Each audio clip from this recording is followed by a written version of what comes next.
Deixe seu like aqui no canal do YouTube Jovem Pan Esportes. E Mauro César, por falar em técnico, uma informação que vem repercutindo até depois dessa eliminação do Brasil para a Croácia, o Brasil não levou psicólogo na comissão técnica. O Tite ontem ele deixou o campo depois da eliminação, foi criticado justamente por ter essa figura de paizão, né? A gente até viu o Tite com os jogadores outro dia fazendo a dancinha do pombo e tal. Ele sempre teve essa figura mais de paizão, de líder do vestiário e tal. E aí é que tá, o Brasil dispensou psicólogo na comissão técnica para essa Copa do Mundo. O Tite ontem foi muito criticado por isso. Depois do pênalti do Marquinhos, ele basicamente abandonou o campo, deixou os jogadores. Qual a sua opinião sobre esse assunto, Mauro César? Eu acho que assim, não ter psicólogo no elenco de futebol, de clube, de seleção, em pleno ano, 2023 praticamente, é bizarro, né?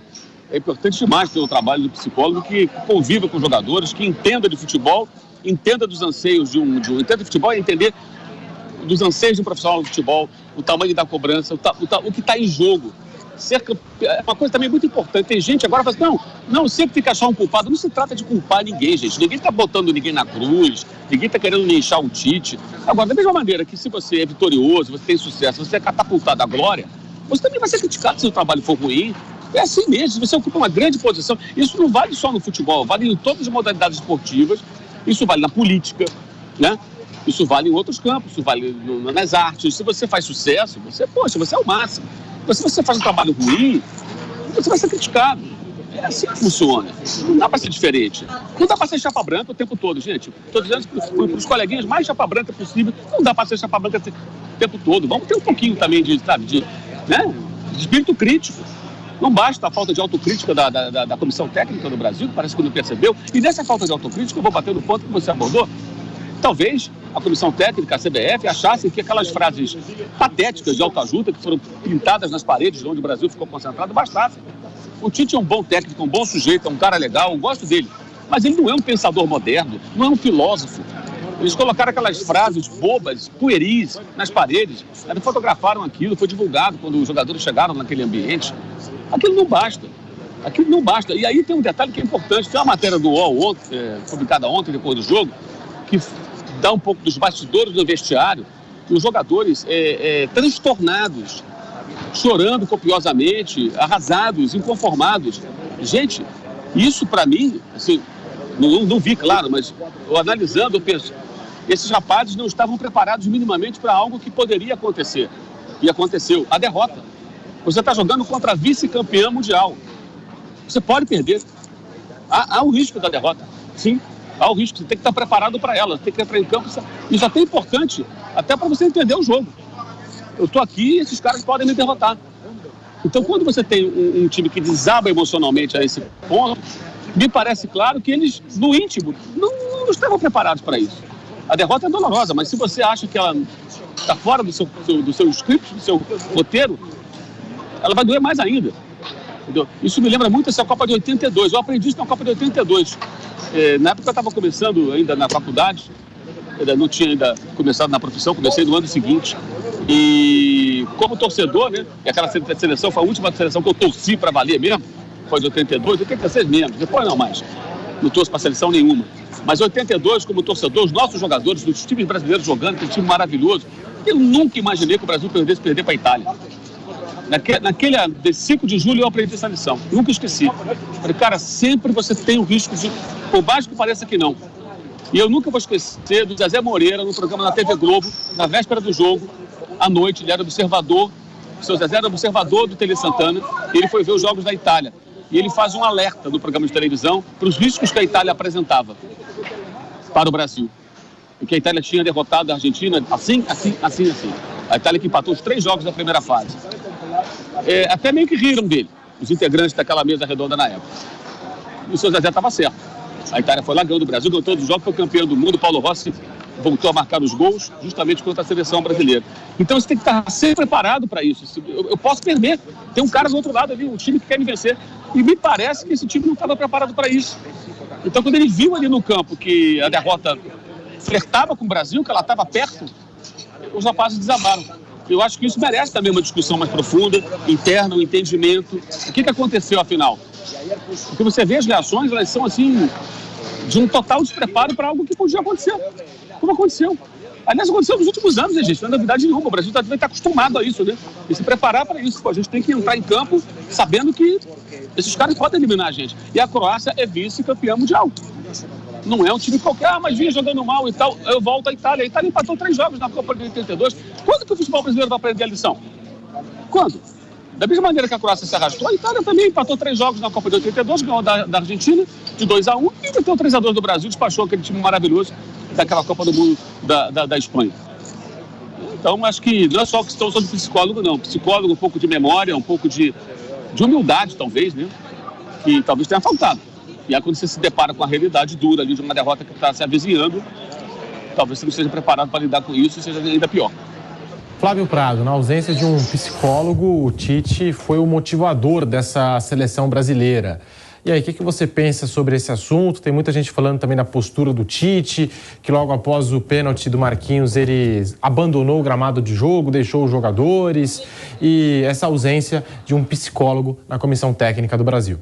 Não é de hoje que eu falo isso, não é de hoje que eu defendo os psicólogos em comissões técnicas permanentes. Nós temos em alguns clubes, na base, psicólogos, mas quando chega no time de cima, há esse comportamento muito sul-americano, né, de que o treinador é o dono do time, é o psicólogo. Não é alguém que vai ser ele não vai fazer terapia, mas ele vai criar um ambiente de dar a volta por cima, aquela situação toda. É um trabalho que é muito importante, é fundamental. Agora, que fique bem claro, psicólogo não ganha jogo sozinho, é um contexto. A Espanha tem um psicólogo que acompanha o Luiz Henrique para todo lado, ela foi eliminada. A Bélgica, por incrível que pareça, aquele negócio lá de talarico para lá, talarico para cá, a Bélgica também tem o seu psicólogo.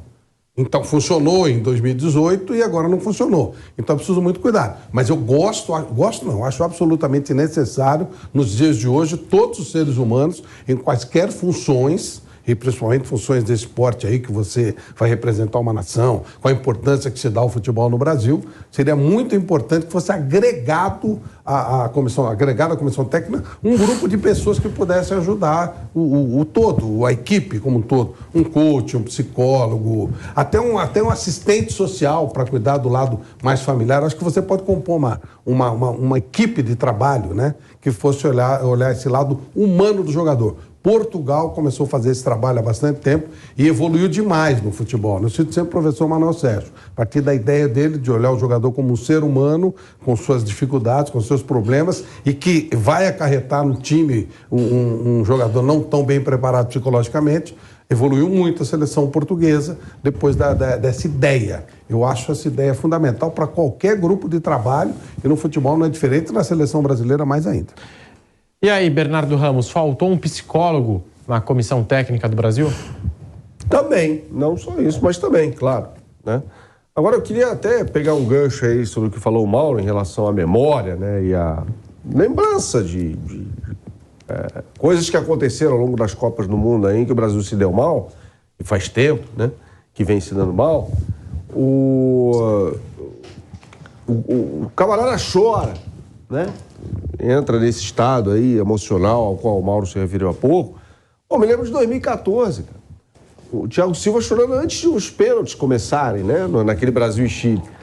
O cara olha também para aquilo, entra essa questão que o Mauro abordou aí sobre não estar preparado, né, para a derrota.